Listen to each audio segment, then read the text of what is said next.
Screwitt ended his contract with the phone company and he switched to a new one. And he got a completely different number with a completely different company. After a week or so, guess what? He started getting the screaming static calls. And then after a short delay, by the time he was terrified every night, unsure why this was happening, he dialed the number again and got a different person. Around this time, he lost his job and the phone. Without a phone, he could not receive any calls. The calls did stop coming in. His phone was completely disconnected now. However, it doesn't end there. One afternoon, my mom asked me to listen to this weird message she had gotten on our home phone. It was the same static screaming. We showed my brother and he flipped out. He backed out the number again and it said the number was disconnected. He never heard from that number again. So what do you think it was? Do you think it was somebody that was trying to contact him from the other side? Somebody that he might have known and had passed away? Or is it somebody or something else more sinister?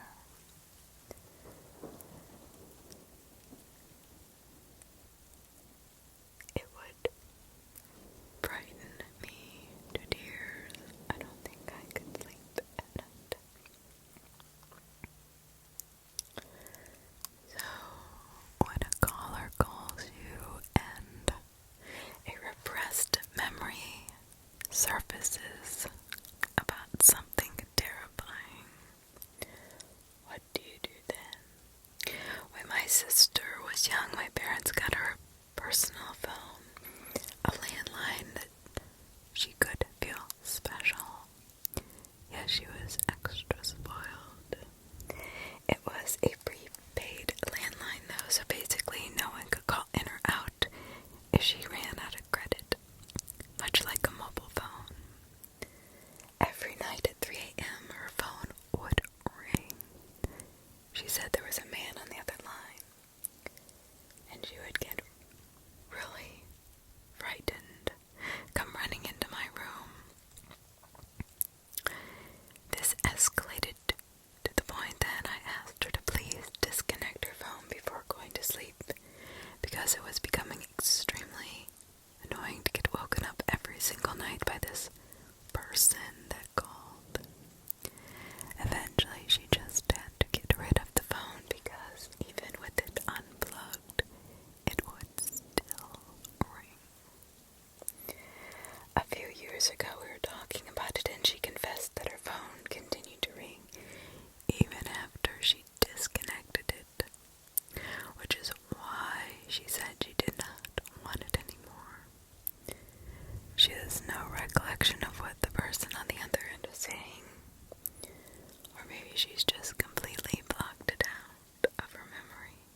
She had the same last name as us, although it was quite a common one around here.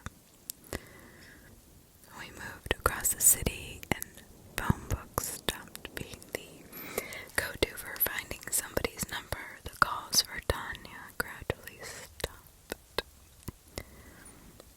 Those days seemed to have ended, and we carried on,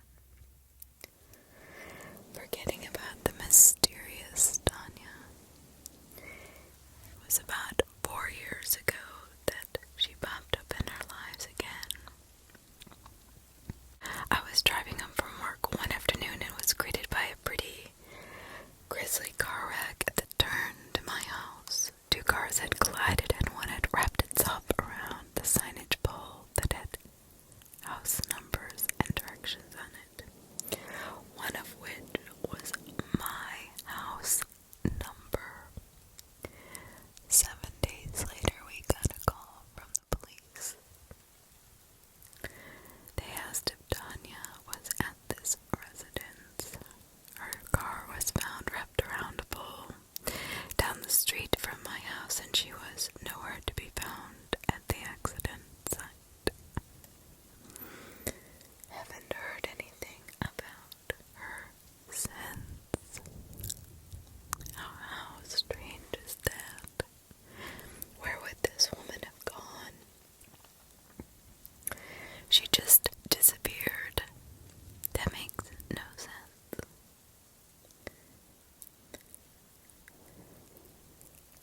Demons influence death threats over the phone. Do you believe that?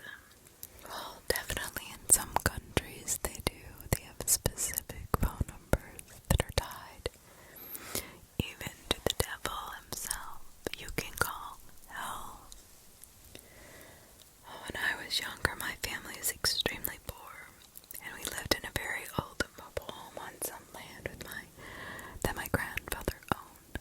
This piece of land was in a small town out in the middle of nowhere, Texas, and covered in woods. The town itself was your typical small country town where football was king and there was nothing to do but get drunk or high on the weekend. It was also the type of town, along with it being the early 90s, where one did not typically have to worry too much about locking their doors or setting an alarm. Our now trailer was a 2-bedroom, and my parents, always putting us kids ahead of themselves, slept in the living room on a fold-out couch. My room was directly connected to it, and my sister's room was down a hallway, past the kitchen and bathroom at the other end of the trailer. One night, after everyone had gone to bed, my dad is woken up by feeling that there is someone in the room. He looks around a bit and sees a large male figure sitting in the easy chair just feet from the bed. My dad quickly flipped on the switch to the light next to his bed and saw it was a neighbor from down the road named Carter. Carter was known to be a frequent drug user and was often in trouble with the law because of this. My dad asked him, "What the fuck is he doing in our house?" and told him to get out, and he responded, "I can't.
closest police station was 20 or 30 minutes.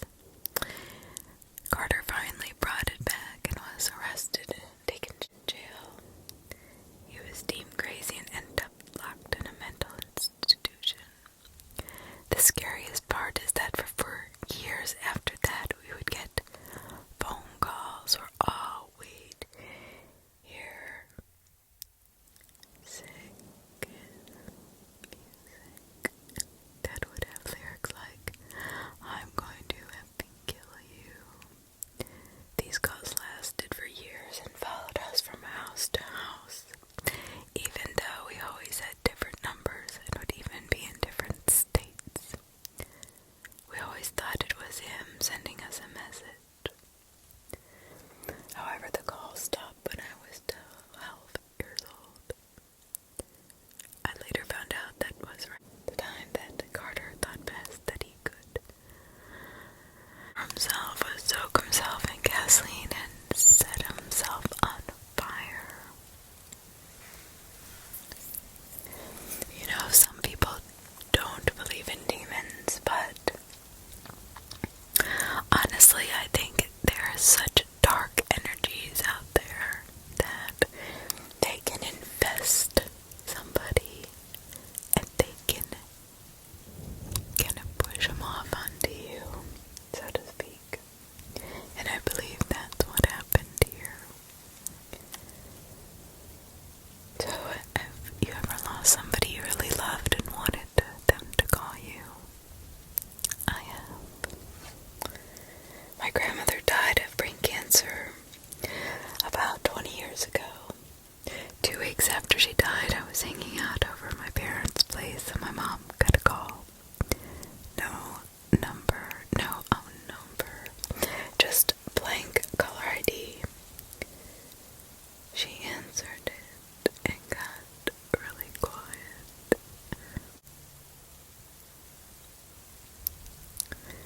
Hung up and went to her room without saying a thing.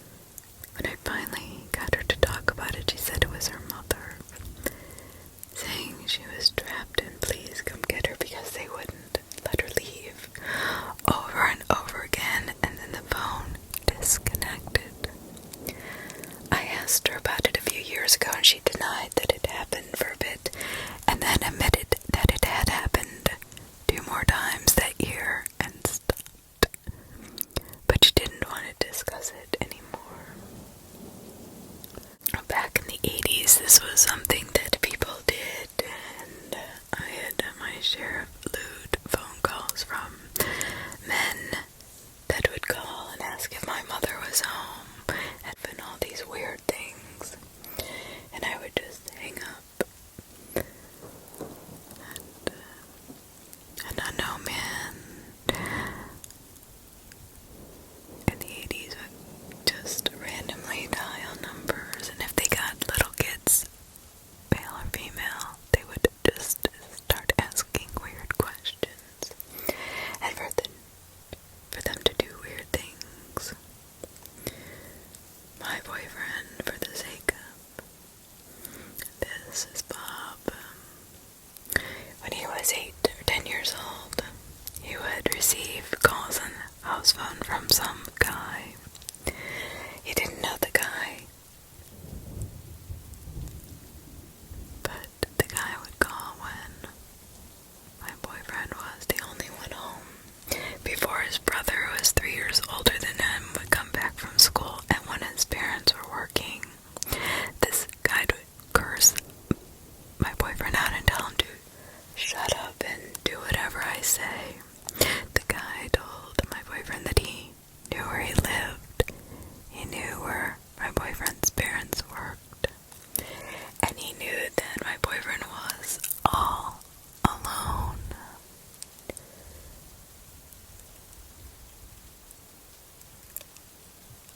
The guy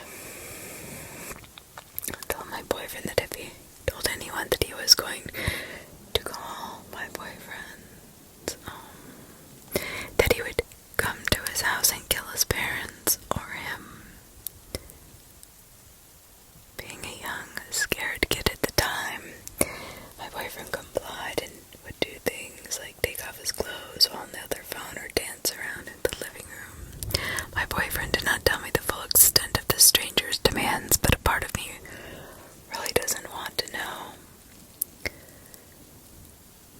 boyfriend entertained this guy for some time, until one day my boyfriend's brother comes home and sees Bob on the phone. My boyfriend's brother asks who it is, and after getting off the phone and apprehensive, Bob finally explains to his older brother the details about this mysterious caller. When my boyfriend's older brother found out, the next day he came home early for the call, and with a few friends on speakerphone told the guy to fuck off and that they would find him with their posse and make his life a living hell. My boyfriend lived in a predominantly Italian neighborhood where the mob life was real. After they confronted the guy on the phone, the calls stopped and they never harassed him again. But that is terrifying stuff. It's so scary because you're young and you don't know what to do, especially being, faced with the threat of your family being murdered or you being murdered. That is what nightmares are made of.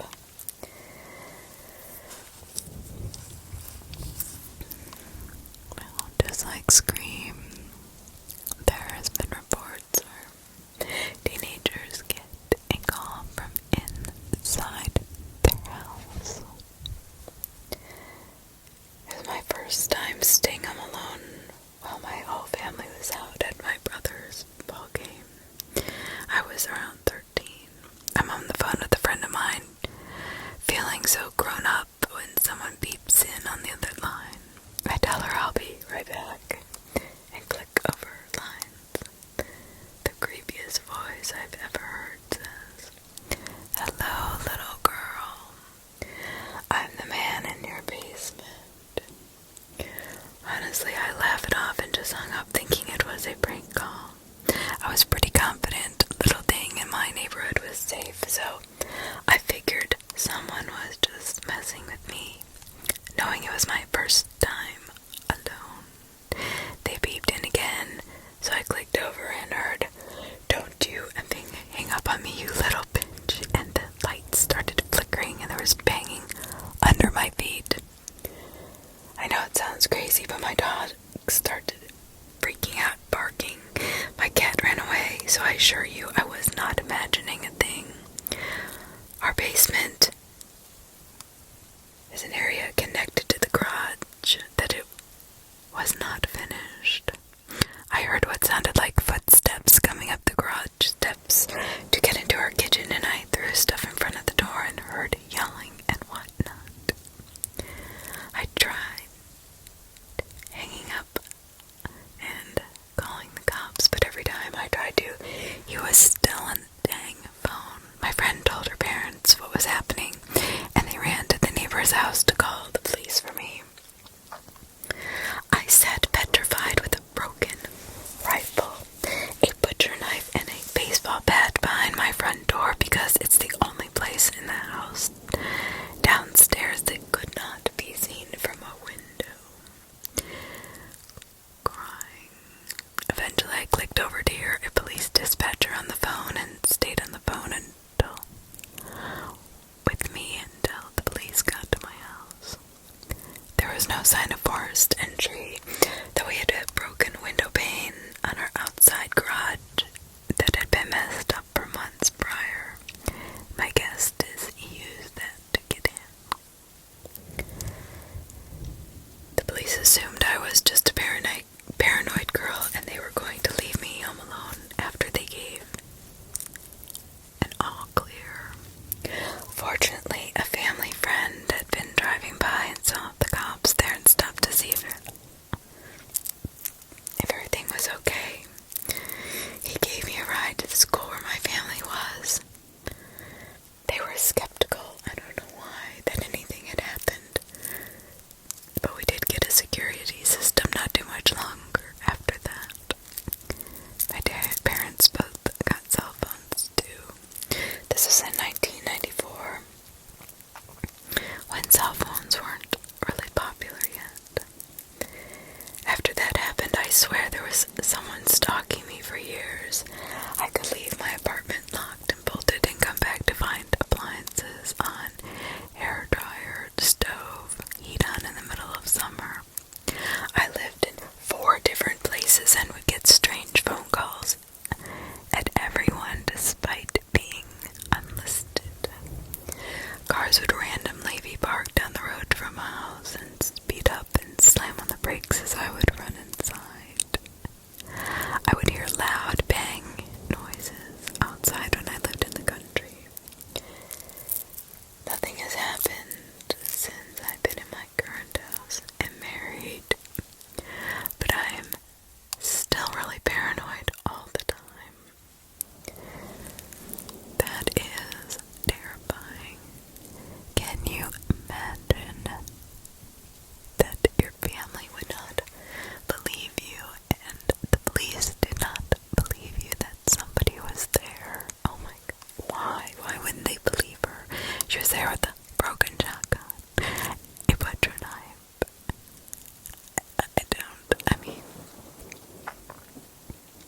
That is crazy to me that police will do that. They'll just ignore somebody because they're a child. And they think they're overreacting. A man calls himself when the telephone is out. This one night when I arrived for work, my supervisor looked confused and asked me what I was doing there. I said I work tonight. And he said, but they said you called in for a few hours ago and said that you were sick. I was really confused and said it must have been someone else, and they had gotten the message wrong.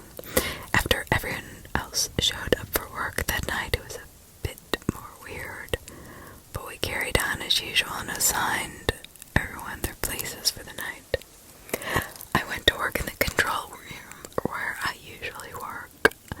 The control room is the center of the prison that has direct control over the cameras, doors, phones, and everything. After I relieved the guard on duty and settled in for the night, I looked at the message that said I called in. It said that I had called at 6:50 and said that I had gotten sick while out cleaning up after the storm.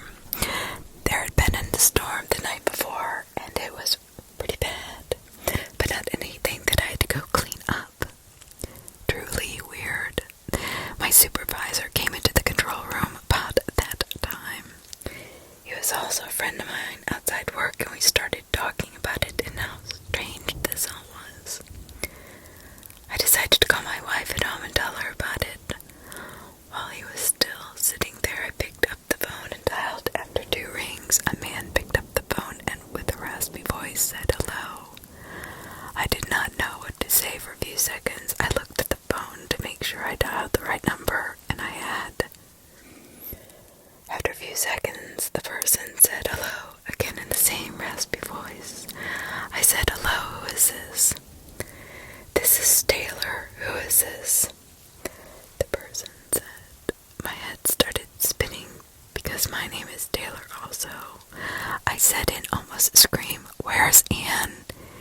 He said, Anne's in bed. Who is this? I dropped the phone and told my supervisor to ring me out. I had to get home and took off toward the door. I could hear Dave pick up the phone behind me and say hello, followed by soon after, what the fuck? Rather loudly, I ran to my car and drove home faster than what was legal, my mind racing the entire time. I busted through the door. My wife was sitting watching TV and was shocked at me being home. I asked her who was there, and she said no one has been here.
shortly before then. He was on oxygen and needed a wheelchair to go anywhere, medicated by handfuls of pills that he needed every few hours. He gained weight from limited movement, developed diabetes, and had already beaten cancer once. I never expected to lose him, and he was not the type to ever give up. I arrived home, headed to the hospital, and he assures me he's fine. And they're overreacting. I visit him every day I'm there, but he tells me he'll be fine by the time I get home for good. I reluctantly go back overseas. I call his hospital whenever I have a few minutes of free time, and we're near a call center. My deployment finishes and he keeps his promise. He comes home from the hospital because he says he does not want to die there. His condition worsens and he has to go back. The family all visits, but we know he isn't improving. One day I am at home and the phone rings. It's an unknown number, so I do not answer it. It goes to the answering machine. A very raspy voice mumbles, "Call the hospital. Call the hospital. It's my dad." I grab the phone, but he's already hung up. So I call. They tell me he's been intubated for the past couple hours and he just started going into cardiac arrest. He's non-responsive and we need to come say our goodbyes. I argue with them and say that he just called me. She said that's not possible. They've been working on him for some time now. I hung up and told my family the news. My sister and I stared at the answering machine. We played the tape over and over and over again. That was the last time I heard my father's voice. It still makes me watery-eyed when I think about it. My kid just cannot come up with a logical explanation. Maybe any energy travels through phone lines the easiest. I don't know. It seems to make sense, right?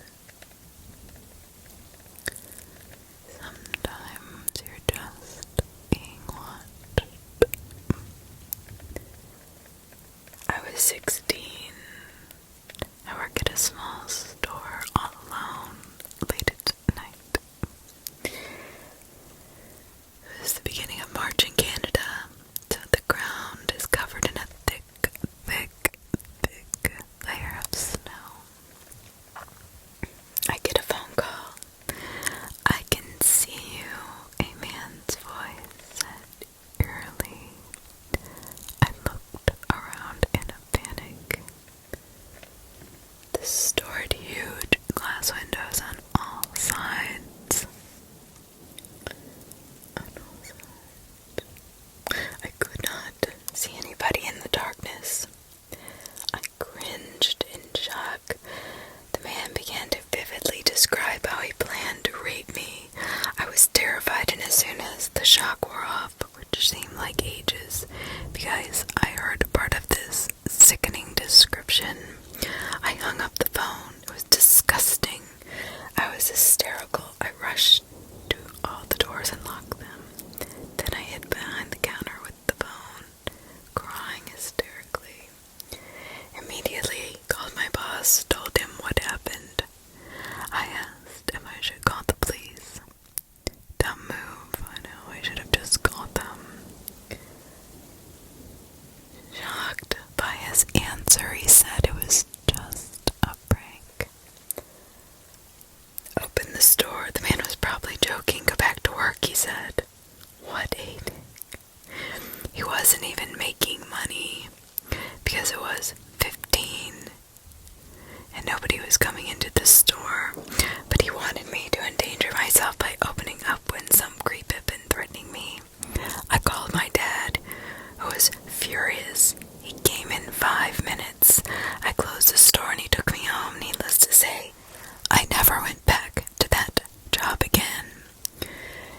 first spoke to my old boss, most terrifying thing I'd ever been through.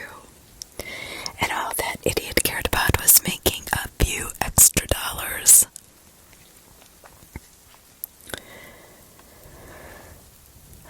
That's nuts. I mean, really? You care more about making $5, $10 than your employee's life? Unless he was the one who was doing it, sicko. In the 5th grade, I discovered a glorious Pokemon-themed chat room that the wonders of Yahoo. With this chat room, there were maybe 15 regulars. Generally, we would be between the ages of 12 and 16. And we had a great time role-playing various anime characters and storylines.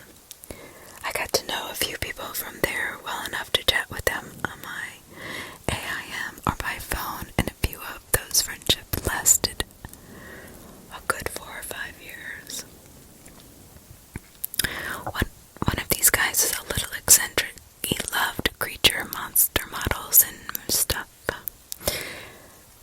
Like Godzilla, Spawn, whatever. He believed in things like chupacabras, which I thought was silly, but he didn't really care, and he lived out in the boonies in some Midwestern state, which all seemed like Hickland to my young West Coast mind.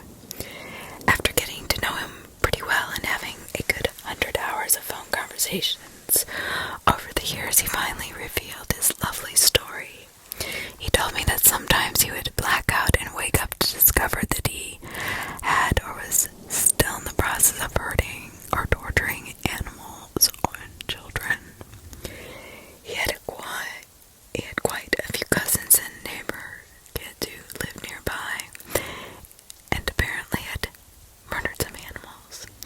When he revealed this to me, I felt sick inside. I love animals, and this information made me disgusted. It was hard for me to tell this, and he confided that I was one of the only people he had ever been able to tell. But it gets weirder. Someone in his family, or maybe a family friend, decided that he must be possessed by demons, and they had to perform an exorcism. They did it at night, of course, in a dark room lit by candles. And he was tied to the bed because they did not know how the demon would react. He was choking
years ago, my brother died, and for the whole first year, weird stuff would happen to our family. I don't know, the only conclusion I could come up with, and I do really believe this, that he was trying to contact us. A week after his funeral, my mom was home by herself and the phone rang. It was about 2 o'clock in the afternoon. The caller ID said it was my brother's house. So she figured it was my sister-in-law. My mom answered, and when she said hello, there was no sound on the other end. No one answered. She said hello again. And again, and still no answer. The call then disconnected. She waited till about 6 p.m. and my sister-in-law came home from work. She called her to ask if she'd come home from work and called her earlier. My sister-in-law, really confused, said no. She asked if the kids had come home early. She said no, after she asked my niece and nephew if they had come home to call Grandma in the middle of the day. Neither of them had. They were in school the whole time till the end of the day. The phone was mounted to the kitchen wall and receiver was on the hook. So it's not like the dog knocked it over and accidentally stepped on speed dial. We think it was my brother making contact to let my mom know he was still around. That is one of the many phone stories I have heard quite a bit. When people first die, they will contact their loved ones via their phone.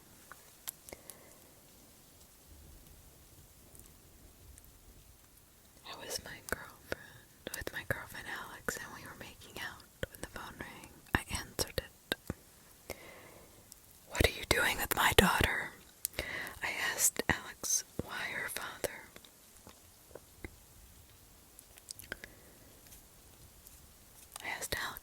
Father's calling my phone.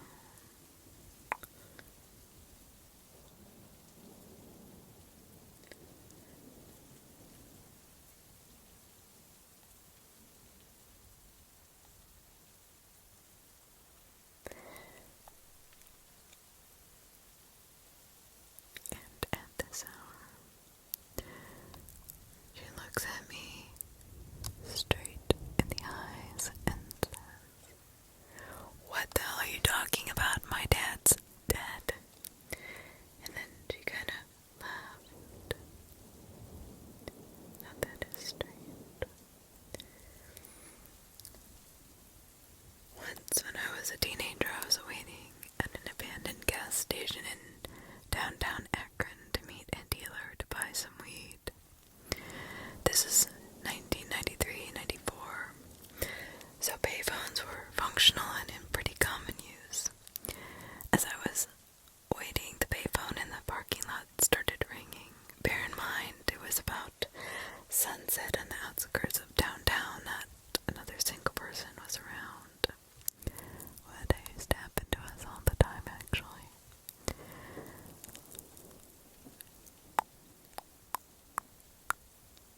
Out of curiosity, I picked it up. The man on the other line said, "Is this Chad?" My name isn't Chad, so I said no. The man ignored me and said, "Chad, I want you to do bad things for me." I stated again I was not Chad and asked him what he wanted, if he knew where he was calling, etc.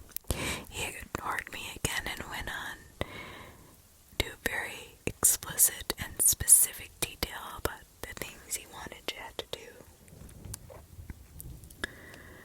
I was laughing and told him that I was not Chad. Finally, he said he knew for sure I was Chad and described to me what Chad looks like. He described me perfectly down to the color of my shirt and what type of shoes I was wearing. I immediately hung up the phone and looked around. There was absolutely nobody. I mean, not a single person around. I got into my car and got the hell out of there. No way.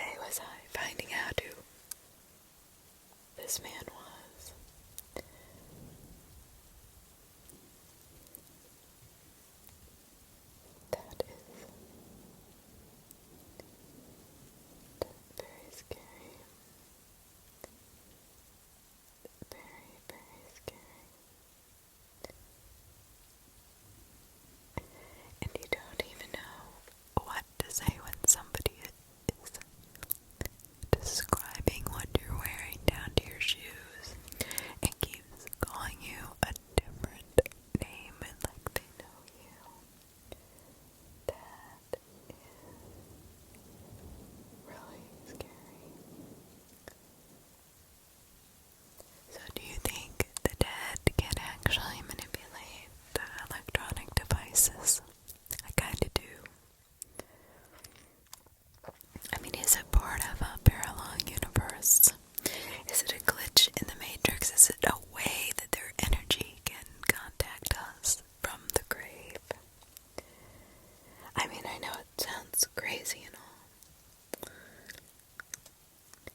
but most of the research shows that the calls happen within 24 hours after the time of death.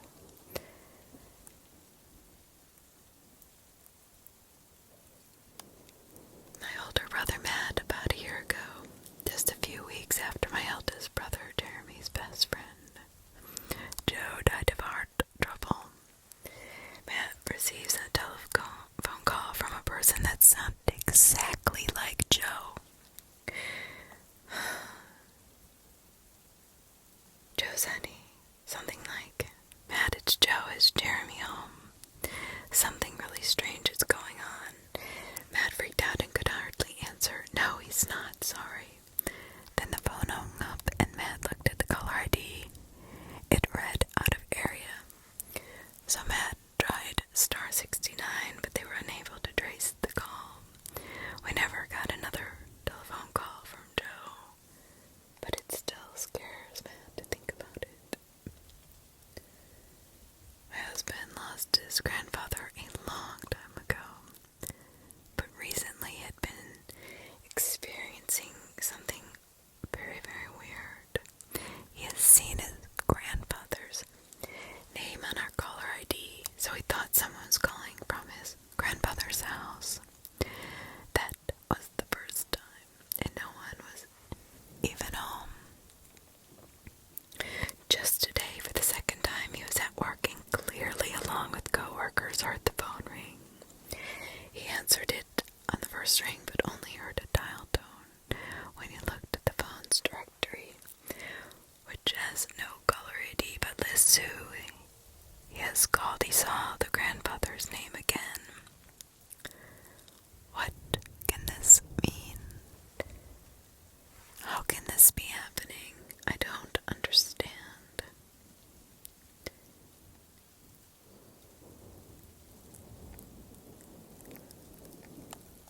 I wish my mom would have called me when she died. I would have loved to have talked to her one more time, but she didn't.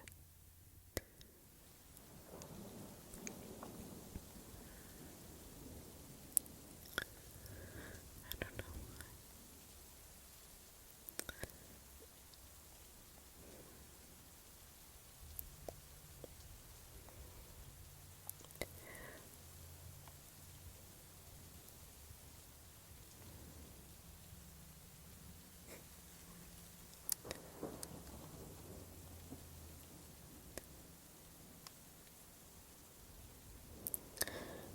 One of my clients worked for the Department of Social Services, and one of the services she offered was checked for emergency expenses.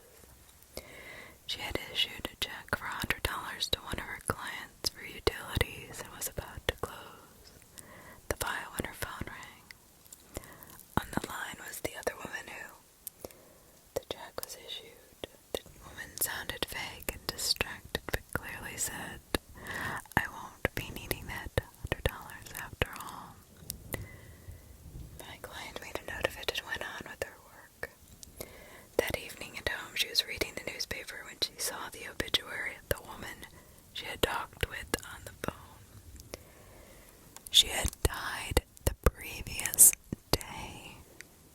But how crazy is that this woman was courteous enough to tell the social worker who had helped her that she was not going to need that money after all.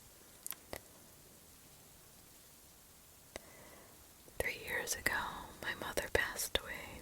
We were very close and I miss her every day. Last Christmas evening, I went to bed and woke up to the phone ringing. I answered it, and a voice that was very familiar said to me, "Hello there." It was my mother's voice. noise and the sound cut in and out. I said, "This can't be you, Mom, you're dead." She said, "Oh, come on now." She sounded a bit agitated, and then we were cut off. My 16-year-old daughter was sleeping in the next room and also heard the phone that night. I know it was my mother's voice. She has a Norwegian accent. It was her. About 3 nights ago, my husband got a phone call at 2 o'clock in the morning. I remember it was very stormy outside. He picks up the phone, and the phone was beeping, little tiny beeps, but nobody would say anything. But then the phone went dead. I was asleep by the phone, but I never heard it ring. I always hear the phone ring. Only he heard it. He called the number back on the caller ID and it said, "This number is not in service." The number is still on our caller ID. The same night at 4 a.m., his mother, who lives an hour away, also gets a phone call. Her son was asleep in the house, also never heard the phone ring. She heard the same beeps, and it was the same caller ID. She called it back and it was also not in service. About 5 a.m., his mother was lying in her bed and she saw a man standing at the foot of her bed looking at her. She said he was tall and thin, had dark eyes and dark clothes. He stared at her for a minute and then he darted across the room and disappeared. We are very freaked out, all of us, and this cannot even begin to explain why it all happened at the same night.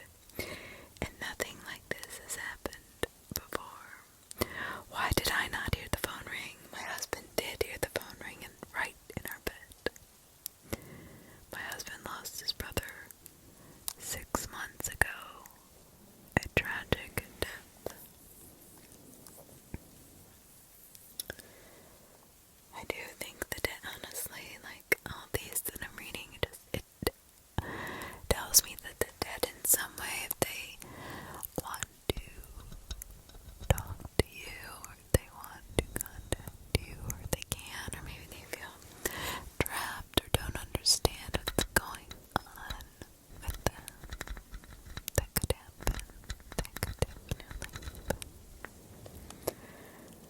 I just found out that one of my phone calls the other day was a dead lady.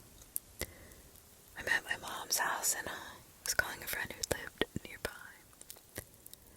She's at her cousin's house. I look up the number in the phone book. It was the only Owens in the phone book, so I knew it was my friend's cousin's number. I called and it didn't even ring, but an old lady answered. She said hello. I asked, "Is Amelia there?" Amelia is my friend Jessica's cousin. The old lady said, "No, dear, Amelia isn't here, sweetie. I should be expecting her any minute now."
So who answered the phone? I was staying at a cottage in North Wales, UK in 1997. The cottage was owned by my best friend's grandfather and was in a fairly isolated location, but still on tracks which led to the main road. It was very basic. It had electricity and a boiler for hot water, although no central heating. It was a 3-double-bedroom property with no outhouses. There were 6 of us staying in this cottage one Easter weekend. We spent much of our time lazing around and visiting local sites of interest. We decided one Saturday morning to go out to the local market, calling off for a pub lunch on the way back. While sitting at the pub eating our meal, other friends of ours who were staying in a nearby town entered the pub and sat at our table, saying they were glad they were still here and they hadn't missed us. When asked how on earth they knew we were here, they said they had phoned the cottage where we were staying, and the lady who answered the phone told them there was no one else staying at the cottage. There was no cleaner or any other person tied to the cottage. I spent the remainder of our time there sleeping with the hall lights on and never have returned.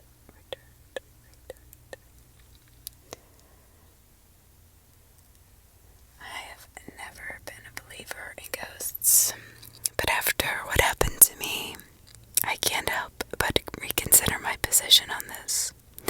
I'm a telephone sales representative, and at the time of this occurrence, I was marketing a phone service. Here's what happened to me at work. On Thursday, April 26th, I made a sales call to Pennsylvania. It started just like any other call. Yes, I need to speak to Mr. or Mrs. Berger.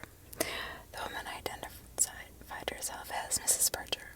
I continued on with the normal sales call. She seemed very interested and asked a lot of questions, but when I came to the decision-making part, she quickly stopped me, insisting that I had to talk to her husband. Her objections were the same every time I attempted to close the deal.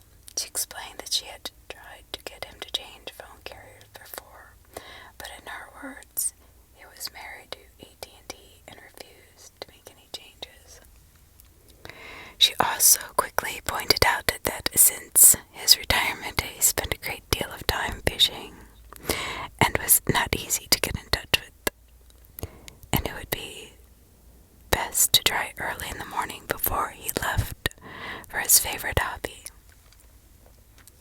She also indicated that her long-distance bills were getting out of hand because he made lengthy calls to North Carolina and felt that the plan would be beneficial to them. On that note, I decided that perhaps it was worth a call back and told her that I would call her husband the next day. The next day, I made the call that I absolutely will never forget. On this callback, the husband did answer the phone. I introduced myself in normal fashion, explained that I had been talking to his wife the previous day, and she had suggested that I speak to him. You can imagine the shock and horror when he just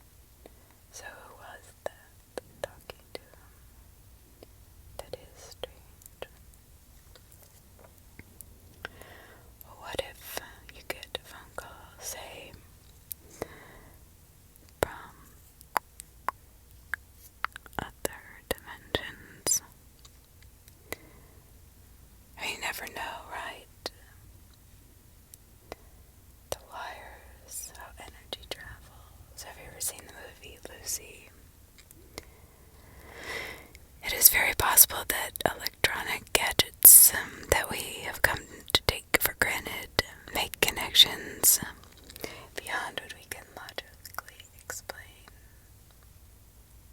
I don't know. Barbara says that many years ago, when married to her first husband, she received a telephone call about 4:20 in the morning. It was her elder brother saying he had just gotten married. The call woke up her husband, and she spoke with my brother for about 5 minutes. Barbara hung up and went back to sleep. A week or so later, she was visiting at her mother's home, and the same brother was there with his wife. She thanked him for calling her, and she got this odd stare, and his mouth fell open. He told her that he had called their mother, but he had never called her at all.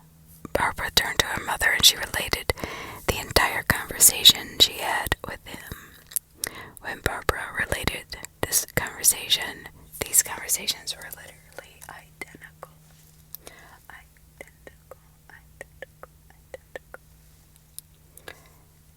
At the exact same time as well.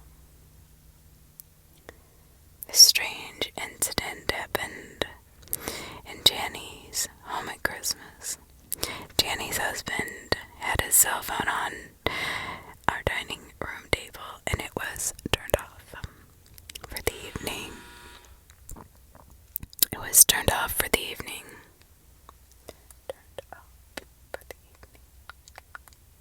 Her purse was in their library where her husband was playing a computer game with their daughter.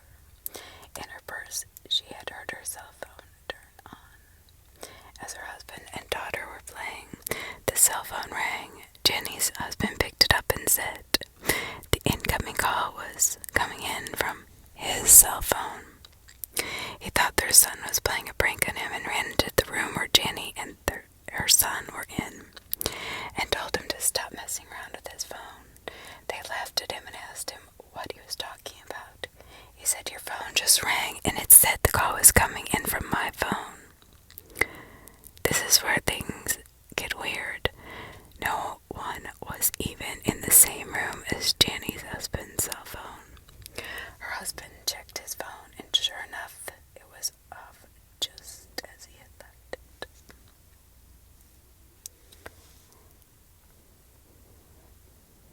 So what if you get a phone call that never actually happens? Mr. Berkeley says his mom usually picks him up from work, as she doesn't work far from him.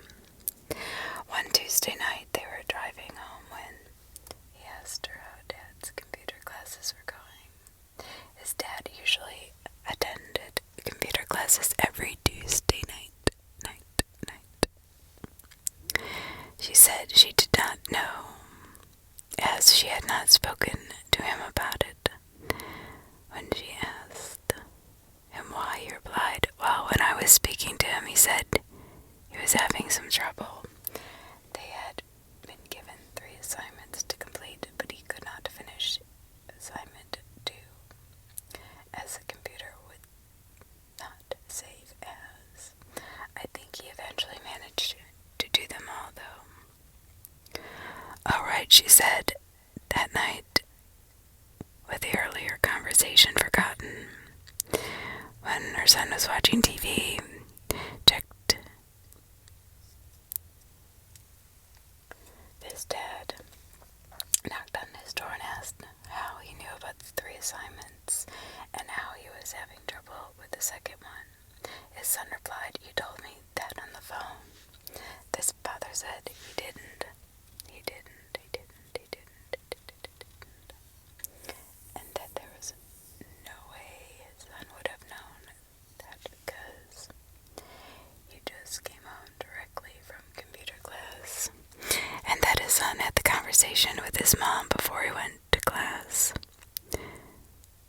His son was sure they had spoken on the phone about it, but cannot recall how, where, or when.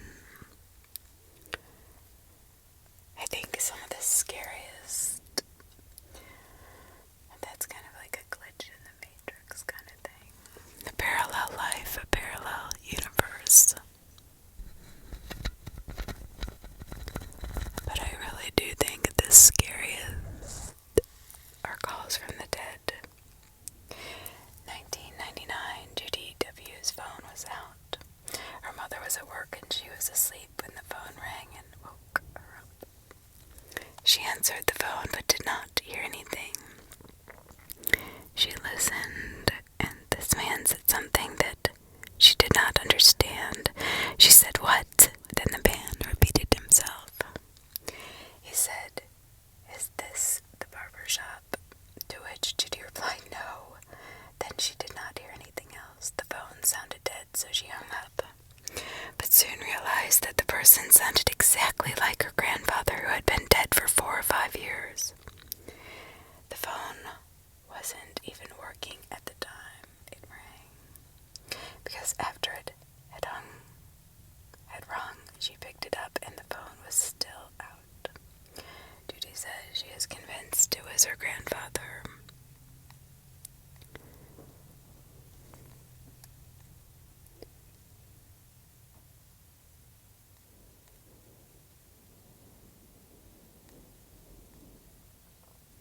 I don't know.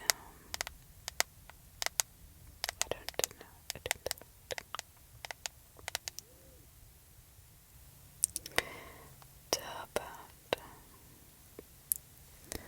calls that predict the future? I mean, when we were kids, we all pranked called, right? I mean, it was just kind of the thing to do back in the 80s. Well, 18-year-old Brandon Swanson once called his parents to inform them that he had been in an accident. Brandon had accidentally crashed into a ditch with his car. When his parents arrived at the site, they could not find him. They called him, and the last call lasted for around 40 minutes, but they were not able to locate him. A few minutes later, he told his parents that he could see some bright lights at a distance. Then suddenly he yelled, "Oh shit," and that was the last time anybody heard from him. The next day, the search team is sent. They found no traces of him and couldn't understand what lights he had seen. How about calls from the Zodiac Killer? Now, wouldn't that be completely terrifying? Obviously, the Zodiac Killer was a famous serial killer in the 1970s. The interesting part is that till this date, his real identity is still unknown. I mean, there's been theories and ideas about who he was, but no actual proof. A hospital where a girl called Donna Lass worked received a call that she will never be able to received a call that she won't be able to come to work due to some family issues. She went missing the same day, and nobody ever heard from her again. She could have been one of the victims, many victims, of the Zodiac Killer. Bashir Kochachi was the owner of a popular restaurant, Markaresh. He started receiving prank calls from a person who mimicked the voice of a little girl. Well, that makes this case a little bit interesting, but the real fact that makes it interesting is that these calls kept coming for more than 9 years, and the girl not only harassed him, but also his family members and restaurant staff. It got so serious that Bashir was admitted into a mental asylum.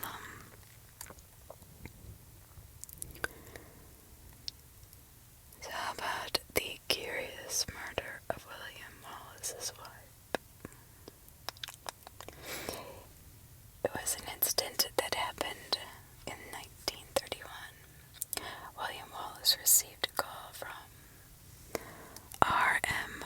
Qualtrough. He asked him to meet him at a specific address. When Wallace went there, it turned out that the address was fake, and when he came back home, he found that his wife had been murdered.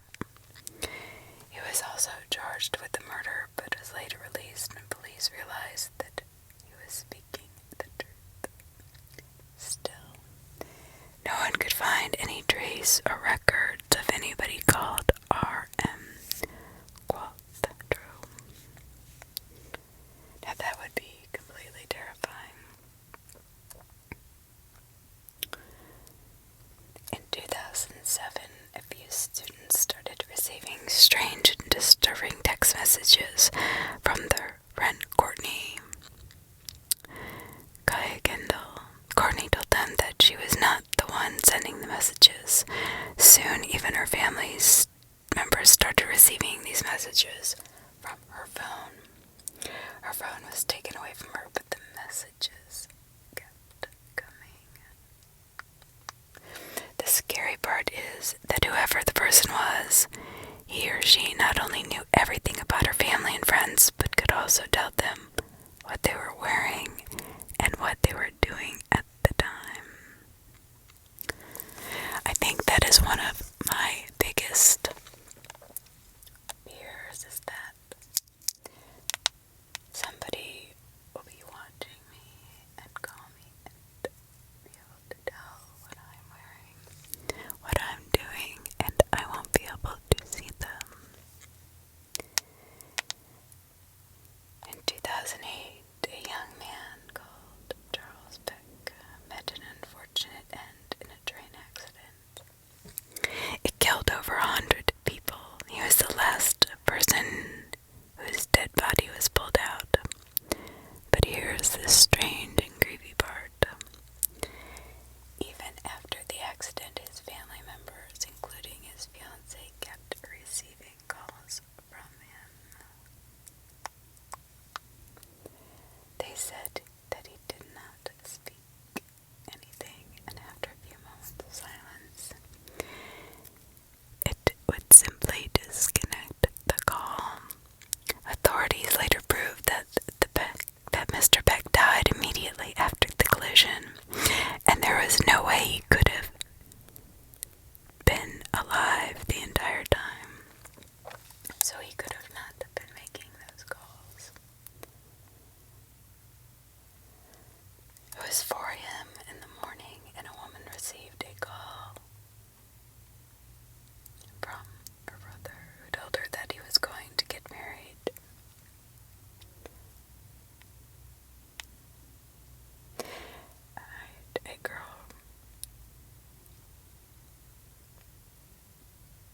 A girl received a phone message on her home phone. The caller knew her name and everything about her. He told her that one of her friends had died in a car crash and mentioned in great detail about the crash. Then she called her friends to check if everything was alright. After she found out nothing was wrong, she just deleted the message. Strangely, 6 months later, her boyfriend was involved in a car accident which killed the other driver. But here's the even creepier part. The incident was oddly similar to the one she had heard about 6 months ago. So I don't know if everybody knows what Area 51 is. I mean, there is all sorts of rumors and tales behind this very creepy spot. Aliens, government conspiracies, just radiation, burns, and ghosts, skinwalkers. And one day, a certain radio station received a call from a person who claimed to be a worker at Area 51. The caller seemed stressed and worried about his life. He started rambling about aliens and government conspiracies, but suddenly the signal got lost and the power went out. The situation was obviously a very desperate one. The station tried to contact him again and again and again,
writing in the messages are in the exact same style she used to write.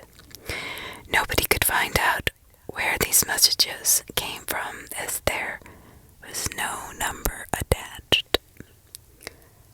Well, all we can do is just hope that we never receive any creepy calls like this. Or maybe you'd want to, I don't know. I guess if like I said before, if I really, it would be nice that if my mom could call me, but she hasn't. She hasn't.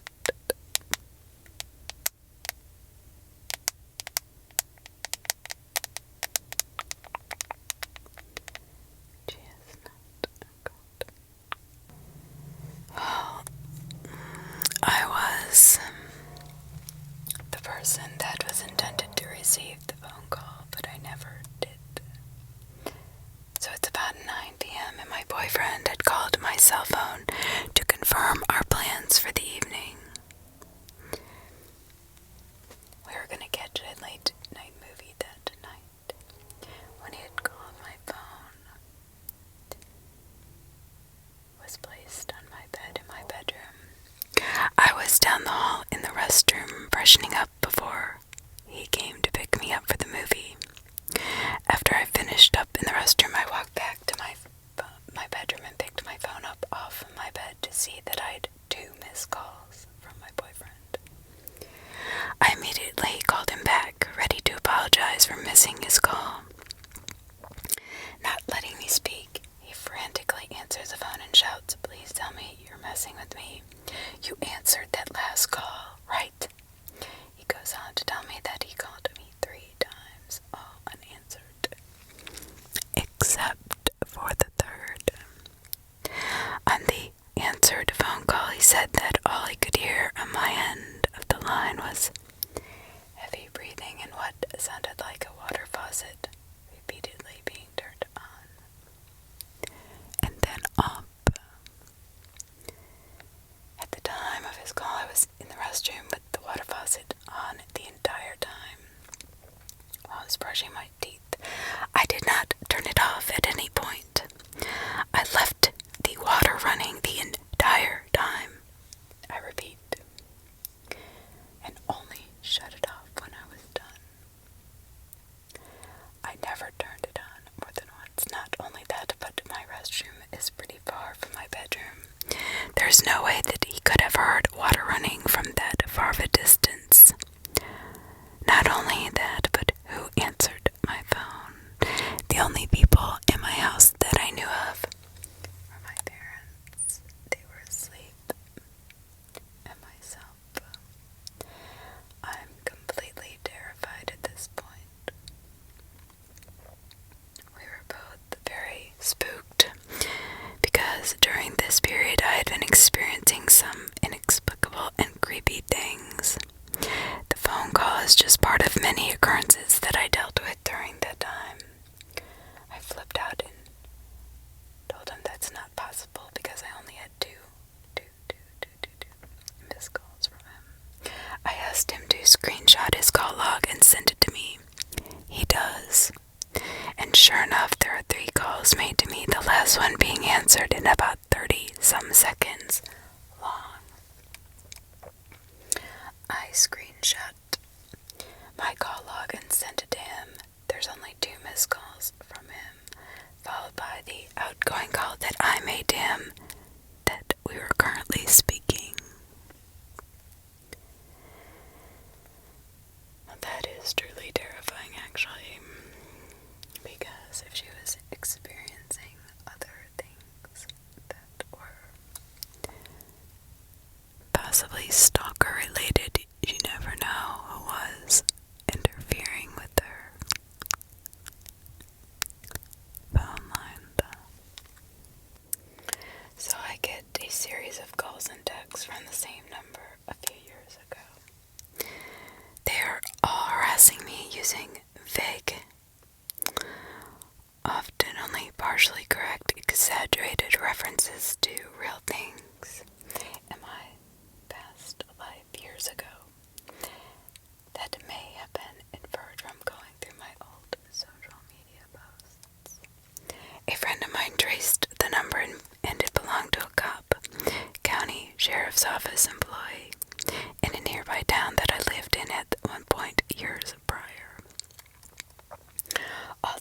explanation this person was harassing me with also seemed related to this period of time, although they seemed to be making a lot of it up as well. I'm a young woman who lives alone. After this went on for weeks, I finally just went to the county sheriff's office and straight up asked them if the name and number of the person that was calling me worked there. They said yes. I told them that either this person was stalking me, harassing me, or for no reason, even though I'd never met them or their number identity had been stolen, spoofed, whatever. They had me talk to two sketchy detectives in a sketchy back office. These detectives seemed to know something I didn't, but kept treating me like I was insane and making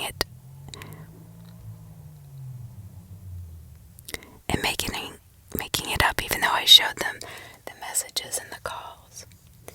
They kept insisting I was obviously on drugs and a drug dealer and must know this person who was harassing me. I definitely was not and did not, and sent me on my way. For months after that, I got pulled over for low-key harassment and searched illegally every time I passed a cop in that general area, to the point I began avoiding it. Eventually, I was arrested for some crumbs of weed in the bottom of a cigarette pack a coworker dropped in my vehicle. After being pulled over for a taillight out on the way home from work and searched with the claim probable cause. Being a half-smoked, clearly filtered and branded cigarette on my dashboard. The constant harassment stopped after that. I still have no idea what it was all about. I have a very unusual name, so I do not think they had mistaken me for somebody else. It's been a few years, but the whole thing is still off-putting, especially since it seemed to be politically motivated. This person harassing me did not agree with my political philosophy and volunteer work I had done. They specifically referred to in their harassment. This has been done in a town. The address and number was connected to was in the same county where the police were harassing me.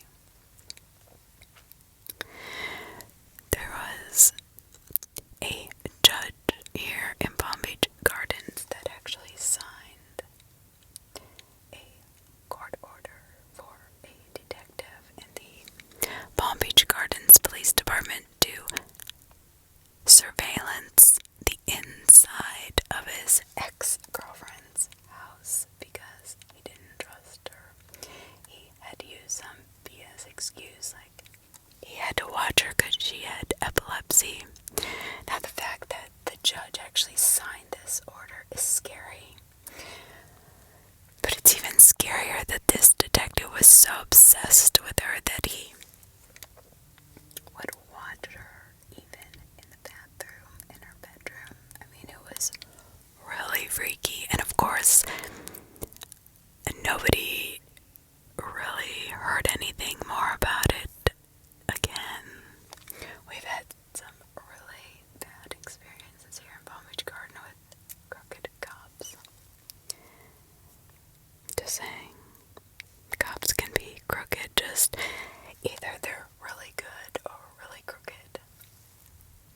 That has been my experience anyway. So I'm going to end with this. I hope you all have a great night. Thank you for listening. Thank you for coming back or coming to my channel for the first time. I appreciate you all so much. I love you. I hope you all have